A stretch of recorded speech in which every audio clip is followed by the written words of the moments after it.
This is the Read, Write, and Create podcast, the podcast where you get a bite-sized session of creative writing coaching from me, Lori L. Tharps.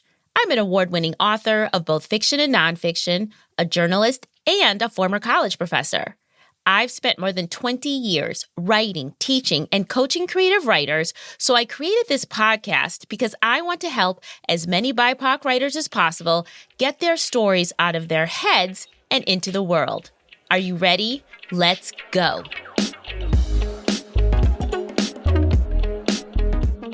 On episode 24 of the podcast, we're talking about the intersection of identity, writing, and the work of making the world a better place. That's right, my wonderful BIPOC writers. You're getting a pep talk appropriate for the times we're living in. Times when the world is in desperate need for new narratives and new stories. A time when voices are being silenced, books are being banned, and dangerous political ideas are being offered up as solutions to the problems at hand. But do not despair. This is a pep talk, not an overview of everything that's wrong with the world.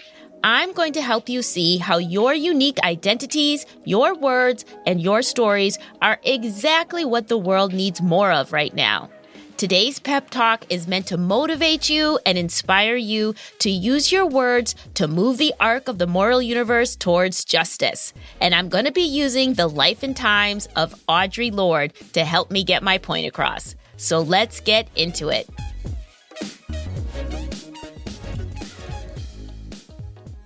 Hello, wordsmiths, writers, and scribes.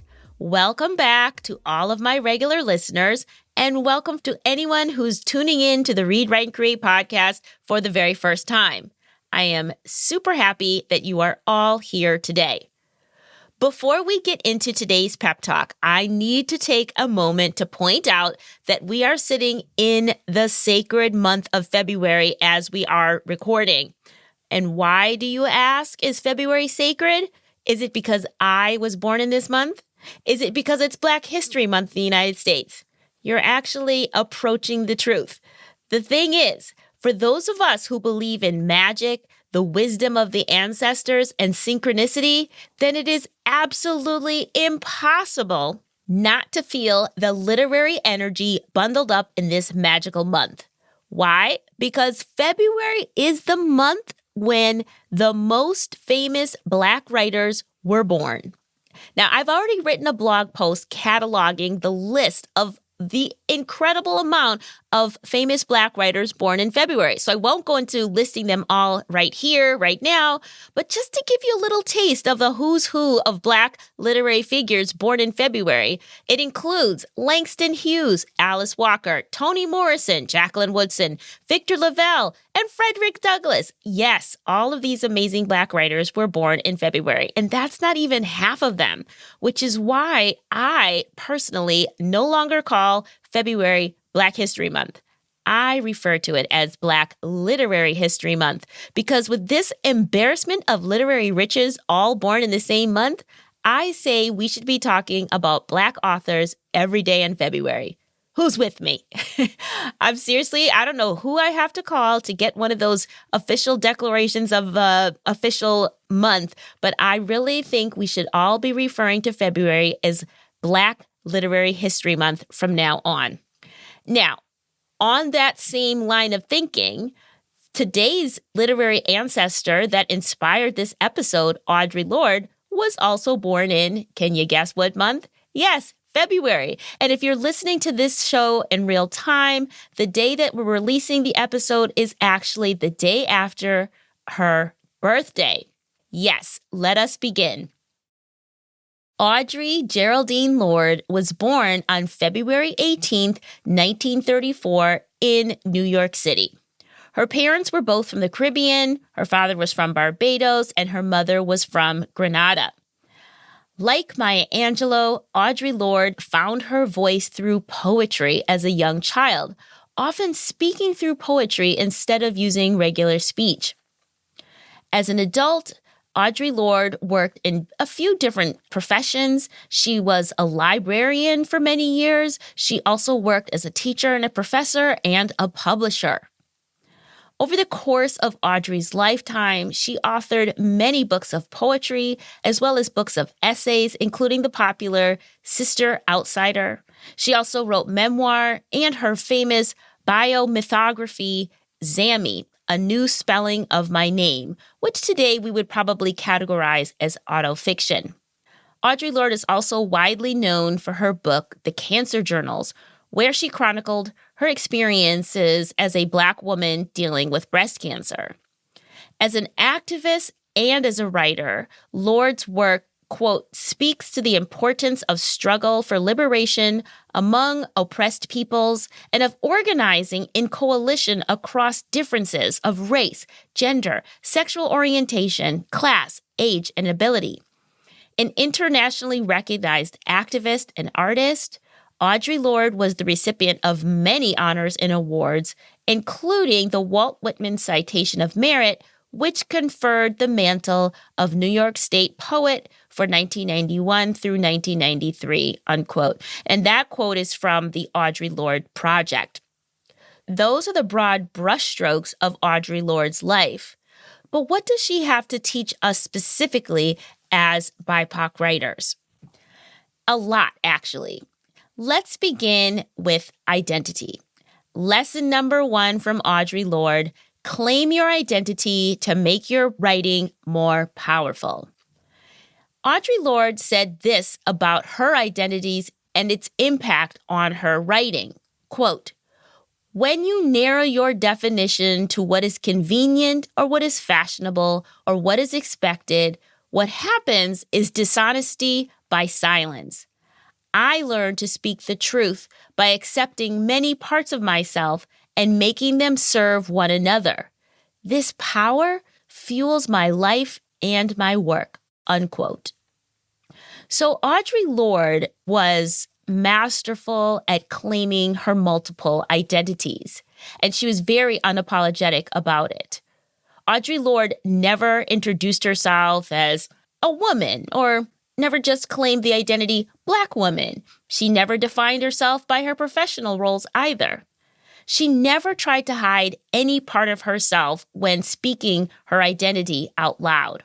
Her race, her sexuality, her politics, it was always there in her bio statement. Audre Lorde always described herself as, quote, "a Black, lesbian, feminist, socialist, mother, warrior, poet." And pro tip, she always capitalized the B in Black when referring to Black people. So Lorde crafted her own identity by claiming all of her intersecting parts. She didn't try to fit in any box or category. Even the spelling of her name was molded to her own liking. Her parents named her Audrey with a Y, spelled, Audrey, like it's most commonly spelled. But she liked the symmetry of her name that ended with E on both ends, so Audre and Lorde. So she simply dropped the Y from her first name.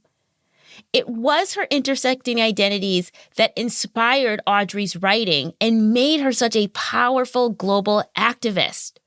So the lesson that we learn from her is that if you claim all your parts and let those identities fuel and empower your writing becomes that much more powerful and that much more accessible to that many more people. Don't be afraid to show the world who you really are. Lesson number 2, your writing can be your way to change the world. Even though she only lived for 58 years, when Audre Lorde was in her early 20s, she already understood her assignment, and that was to write and to teach. She understood her art, that is her writing, was going to be her way of making an impact on the world. She said, quote, "I looked around when I was a young woman, and there was no one saying what I wanted and needed to hear. I felt totally alienated, disoriented, crazy. I thought that there's got to be somebody else who feels as I do," unquote. So Audre took up her pen and started to write poetry, and eventually essays, memoir, and anthology. Audre Lorde unapologetically wrote for women about women. And she said, quote, "This is so important that it bears repeating. I write for those women who do not speak, for those who do not have a voice, because we were so terrified because we were taught to respect fear more than ourselves. We've been taught that silence would save us, but it won't." Unquote. Audre Lorde championed Black women, feminist thought, being queer, being a mother, and embracing our difference instead of letting them divide us. And every bit of her writing was used to further her fight. She said, quote, "So the question of social protest and art is inseparable for me. I can't say it's an either-or proposition. Art for art's sake doesn't really exist for me. What I saw was wrong, so I had to speak up. I loved poetry and I loved words, but what was beautiful had to serve the purpose of changing my life." Unquote. I feel it's safe to say that Lorde's writing was not meant to explain Blackness or explain feminism or queerness to men or to white women. She was writing for women, about women, to empower women. As Roxane Gay wrote about Audre Lorde, she said, quote, "She made herself visible and gave other women permission to make themselves visible in a world that would prefer that they disappear and stay silent," unquote. And that's why Audre Lorde's work moved the needle. Women who had been marginalized tended to be silent and afraid. Lorde's work showed them the way to claim their own power. And that's what we need more of. Women who have been traditionally marginalized, claiming their power, sharing their perspectives and stories, and challenging a status quo that wasn't meant to serve us. We can do all that with our words. Finally, lesson number 3, your story can save a life. Audre Lorde unapologetically used her own life as a starting point for her poetry, essays, and books. She was a regular journaler, and she said that her poetry often began as captured thoughts and emotions from her journals. Knowing the power of shared experience, Lorde was masterful at making the personal universal. She was not afraid to show her messy, conflicted, and crazy parts. She said, quote, "We need to share our mistakes in the same way we share our victories, because that's the only way learning occurs," unquote. Audre Lorde said she wrote her very well-known memoir, The Cancer Journals, because she felt so alone and isolated as a Black lesbian going through cancer treatment. There were no books by Black women who had been through what she was facing. She said, quote, "Writing the Cancer Journals gave me the strength and power to examine that experience, to put down into words what I was feeling. It was my belief that if that work were useful to just one woman, it was worth doing," unquote. Using your stories to change the world doesn't mean you have to write a treatise on racism or a book that dismantles white supremacy in 3 easy steps.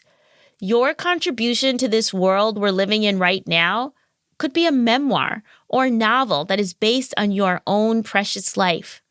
Helping another soul understand that they are not alone, that someone else in the world understands their pain or unique experience is empowering.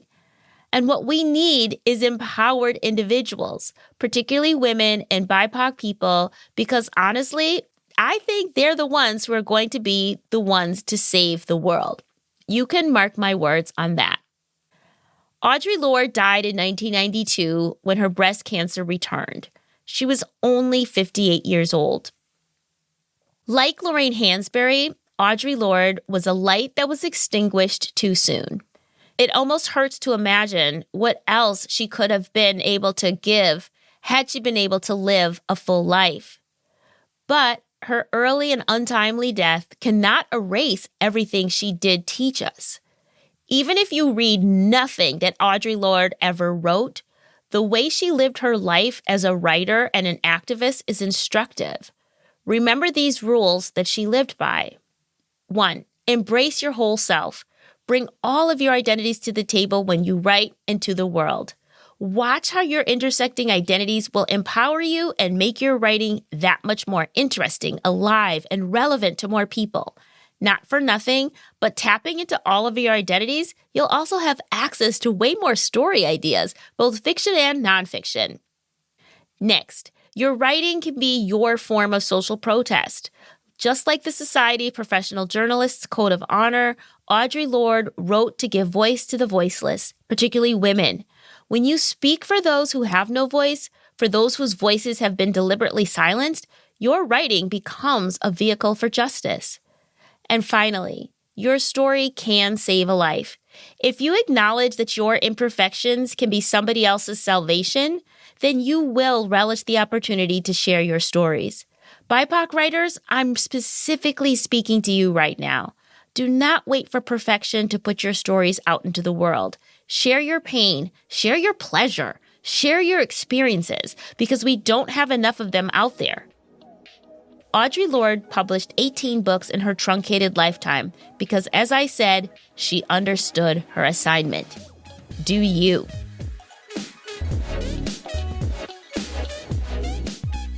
All right, that is the official end of our pep talk. I hope my words and the work of the late, great Audre Lorde left you inspired and motivated to claim your true, whole self and to write. I hope you feel a deeper connection and commitment to your literary projects and practice. I will leave links in the show notes for further reading on the incredible life and works of Audre Lorde. Thank you for listening to this award-winning podcast. I hope you enjoy listening to it as much as I enjoy creating it.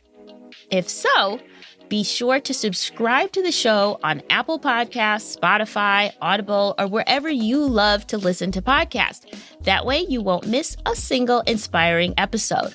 Also, if you could please take a moment and leave a rating or a review for the show on Apple Podcasts, that would make me so happy. But more importantly, it will help more people find the show. And then they'll get inspired to write, and then they'll be working to get their stories out into the world, and we'll all benefit. So come on, people, write those reviews. That would be very awesome. And speaking of awesome, if you're looking for more awesome creative writing inspiration and useful resources for your literary life, be sure to check out all of the content on the Read, Write, and Create website at readwriteandcreate.com. Don't forget, that's REED, writeandcreate.com. While you're there, you can also sign up for the Read, Write, and Create newsletter, which is the first place where you'll find out about my latest classes and creative offerings. And just so you know what my most recent creative offering is, it is The Sanctuary. The Sanctuary is a private membership community for BIPOC women writers who want to get published and get paid. Inside The Sanctuary, we offer writing workshops, co-writing sessions, author visits, beta readers for your work, and opportunities galore to get published and to get paid, all for only $37 a month. Yep, that's it. So if you're a BIPOC woman writer who has been searching for a supportive community and accountability for your writing projects, visit the Sanctuary link on the Read, Write, and Create website. And of course, I will leave a link in the show notes. The Read, Write, and Create podcast is produced by me, Lori L. Tharps. Our editor is Brad Linder, and our theme music was by Wataboy. I'll be back in 2 weeks on Monday with another exciting literary guest. Until then, keep writing.